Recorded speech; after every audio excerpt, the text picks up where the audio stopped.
कि एक गांव में कोई लड़का उसी गांव की किसी लड़की को लेकर भाग गया। 2-4 दिन के बाद पकड़ गए, गांव वापस आए। अब लड़की का बाप रोता है, ओ मेरी लड़की तो इज्जत लुट गई, बर्बाद हो गई, मुंह दिखाने के लायक नहीं है। अब जोर डाला जाता है गांव की तरफ से कि तू लेके भागा था, चल अब शादी करो उसके साथ। ये गांव की तरफ से फैसला होता है शादी करो उसके साथ, और वो लड़का तैयार नहीं है शादी करने के लिए। वो लड़का कह रहा भाई शादी की तो कोई बात ही नहीं हुई थी। अब ये लड़की का बाप कह रहा है ये लड़का लेके भाग गया मेरी लड़की को। अब मेरी लड़की तो बदनाम हो गई, कुछ हुआ हो या ना हुआ हो, लेकिन बदनाम तो हम हो गए, कौन मेरी लड़की से शादी करेगा। लड़के का बाप ये कह रहा भाई दोनों बातें करते थे, मोबाइल पे लगे रहते थे रात रात भर, हम क्या करें। लड़का कह रहा हम शादी क्यों करें, शादी की कोई बात ही नहीं हुई है इससे हमारी। ठीक है हम भगा के ले गए तो तुम्हारे घर थोड़ी घुस के ले गए थे, हम फोन पे बात हुई फला जगह तुम आ जाओ, हम भी फला जगह चल रहे हैं, मोटरसाइकिल लेके आ जाएंगे। हम वहां मौजूद थे, ये आ गई, हम लेके भाग गए। अब गांव में जो सरपंच होते, मुखिया लोग, सुनो, अगर यहां पर भी ऐसा होता है तो सुन ले इस गांव का मुखिया और सरदार, कयामत के दिन तुम्हें भी गवाही देना पड़ेगी और अल्लाह के सामने तुम्हें भी जवाब देना पड़ेगा।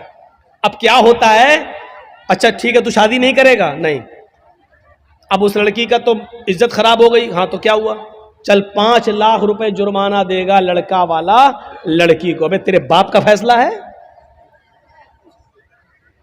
गांव के मुखिया, सरदार या सरपंच या पंचायत में जो लोग बैठकर ये फैसला करते हैं, ये सब रोंग है, कुरान और हदीस के खिलाफ फैसला कर रहे हैं। दुनिया में 5 लाख 4 लाख रुपया दिलवा सकते हो, लेकिन कयामत के दिन अपने आप को बचा नहीं सकते हो इस फैसले से। सवाल यह पैदा हुआ है कि लड़का भागा तो लड़की भी तो भागी, फिर जुर्माना सिर्फ लड़के पर क्यों आयद हो रहा है, और लड़के का पैसा 4 लाख 5 लाख रुपए आप लड़की को और उसके बाप को दिला देते हैं। ये कहां की इंसानियत है, जबकि कुरान ये कह रहा है अज़्ज़ानियतु वज़्ज़ानी फजलिदू कुल्ल वाहिदतिन मिनहुमा मियता जल्दा। जिना करने की, बदकारी की शुरुआत लड़के की तरफ से पहले नहीं, लड़की की तरफ से पहले होती है। भागने और भगाने की शुरुआत लड़के की तरफ से नहीं, लड़की की तरफ से पहले होती है। ये सुई है, ये धागा है, दर्जी साहब सुई में धागा डाल रहे हैं, लेकिन सुई को हम ऐसे हटा देते हैं, धागा जा ही नहीं सकता है। जब सुई अपनी जगह पर खड़ी है, टस से मस नहीं हो रही है, तब धागा उस सुई के अंदर चला जाएगा। ये साफ सरी दलील है, अगर लड़की अपने आप को बचाए तो लड़का कभी उसके साथ जिना कर ही नहीं सकता। मौलवी जर्जीस की बात इंडियन कानून के खिलाफ है, लेकिन कुरान और हदीस की रोशनी में है। जिना की शुरुआत अगर लड़की भागने के लिए तैयारी ना हो तो लड़का भगा ही नहीं सकता है, लड़की भागती नहीं। सवाल है साहब मेरा लड़का, तुम्हारा लड़का मेरी लड़की भगा के ले गया, तू तो 18 साल तक पालता रहा, फिर तू अपनी अलमारी भी नहीं बचा सका, वो पैसा भी लेके भाग गई और सोना भी लेके चली गई, जेवर भी लेके चली गई। जब तू अपनी लड़की पर इतना कंट्रोल नहीं कर सका तो जुर्माना लड़के वालों पर लगाते हैं, और ये फैसला पंचायत करती है, गांव की सरपंच करता है, मुखिया करता है, सरदार करता है, ये फैसला जो कुरान और हदीस के खिलाफ है। शादी हो सकती है या नहीं वो एक अलग मसला है, वो अलग जाने दीजिए। सवाल यह है क्या जुर्माना लड़के के ऊपर आयद होगा, जबकि भागने में दोनों ने बराबर बराबर की भागीदारी ली है। कोई लड़का जबरदस्ती घर में घुसकर लेकर तो नहीं गया था, आपकी लड़की भी घर से निकली, लड़का भी निकला, दोनों निकले, 1 हफ्ता गायब रहे, फिर आए। वो एक अलग मसला है। लिहाजा जुर्माना आयद होना चाहिए तो दोनों पर होना चाहिए, कोड़े पड़ना चाहिए तो दोनों पे पड़ना चाहिए, संसार होना चाहिए तो दोनों को होना चाहिए, अगर सजा मिलनी चाहिए तो दोनों को बराबर बराबर मिलनी चाहिए। आप यहां लड़के पर 5 लाख 2 लाख 3 लाख का जुर्माना लगाकर आप सजा नहीं दे रहे हैं, बल्कि लड़के से लड़की को अवार्ड दिलवा रहे हैं, इनाम दिलवा रहे हैं। अब गांव की और दूसरी लड़कियों को ये उत्साहन मिल रहा है कि हम भाग रहे हैं, अगर शादी होगी तब भी ठीक, और नहीं होगी तो 5 लाख रुपया में वैसे भी मिल जाएगा। इस 5 लाख रुपए में तो हम दूसरी शादी भी किसी और से अच्छी तरीके से कर सकते हैं। सुन लो, इस जुर्माने पर जिन लड़कियों के हौसले बढ़ते हैं उनका गुनाह भी इन पंचायतों के सर पर रखा जाएगा।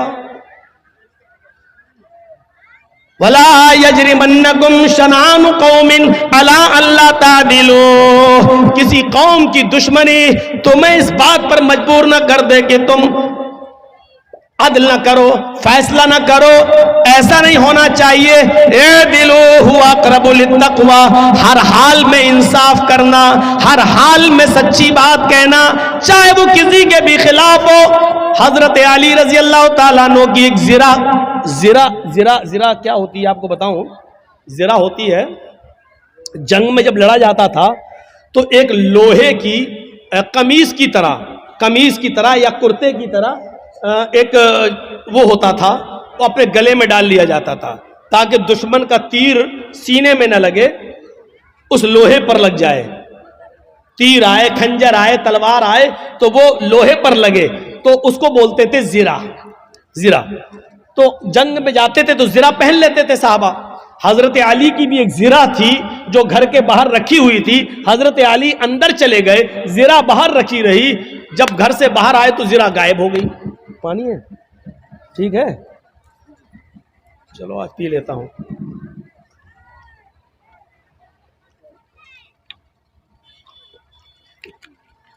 वो जिरा गायब हो जाती है।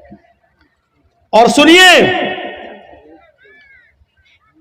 6 महीने के बाद वो जिरा एक यहूदी के पास नजर आती है। आहा, सुनते रहिए मेरे भाइयों, बड़ा जबरदस्त मसला। किसके पास? एक यहूदी के पास नजर आती है वो जिरा।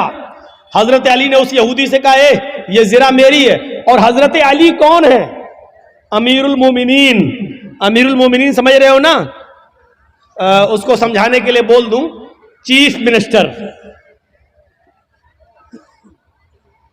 अमीरुल मोमिनीन है, पूरे इलाके के जिम्मेदार हैं। यहूदी से कहते हैं, यहूदी ये जिरा तो मेरी है, तेरे पास कहां से आई? उसने मुस्कुराते हुए कहा, अच्छा नियत खराब कर रहे हो मेरी जिरा पर, ये तो मेरे पास बहुत दिनों से है। हजरत अली ने कहा, तुम पंगा ले रहे हो, तुम्हें अच्छी तरीके से मालूम है कि ये जिरा मेरी है। उस यहूदी ने कहा, आप झूठ बोल रहे हैं। लीजिए, किससे कहा जा रहा है? हजरत अली से। आप झूठ बोल रहे हैं, ये जिरा आपकी नहीं मेरी है। हजरत अली ने कहा, मैं तुम्हारे खिलाफ मुकदमा दायर करूंगा अदालत में। उस यहूदी ने कहा, कर दो मुकदमा, देखते हैं अदालत क्या फैसला करती है। हजरत अली ने मुकदमा दायर कर दिया। कहां? कोर्ट में, अदालत में। और जज कौन है? काजी शुरैह। और ये जज किसने बनाया? हजरत अली ने। जज किसका? अली ने बनाया। लेकिन जज बना जरूर रहे हजरत अली, लेकिन जज ने यह नहीं देखा कि मुझे जज बनाया किसने। जज का मतलब यह होता है कि मुझे अदल और इंसाफ को कायम रखना है। कुरान की इस आयत के पेश नजर के वला यजरिमन्नकुम शनानु कौमिन अला अल्ला तादिलू इअदिलू हुवा अक़रबु लित्तक़वा, कभी किसी कौम की दुश्मनी तुम्हें गलत फैसला करने पर मजबूर न कर दे। सही फैसला करना, चाहे वो किसी के खिलाफ। उस यहूदी के पास नोटिस पहुंचा कि तुम्हें भी आना है। हजरत अली और यहूदी दोनों एक ही दिन पहुंचते काजी शुरैह की अदालत में। काजी शुरैह की अदालत में ये ऐसा जज नहीं था जो हमारा चौकीदार बना देता है, इसलिए बाबरी मस्जिद का फैसला उनके पक्ष में चला जाता है, क्योंकि हमने आपका नमक खाया है तो नमक हलाली तो करना ही है। ये सिस्टम नहीं था वहां। हजरत अली रजी अल्लाह ताला अन्हु भी कोर्ट में मौजूद है, एक कटघरे में खड़े हैं, यहूदी भी दूसरे कटघरे में खड़ा है। पूछा है अली, मुकदमा आपने दायर किया, बताओ क्या प्रॉब्लम है? कहा इस यहूदी के पास एक ज़िरा है, वो ज़िरा मेरी है, और यहूदी कहता है कि वो ज़िरा मेरी है, लिहाजा इस यहूदी से वो ज़िरा मुझे दिलवाई जाए। काजी साहब ने कहा है यहूदी, हजरत अली कह रहे हैं कि वो ज़िरा मेरी है, तुम इसके बारे में क्या कहना चाहते हो?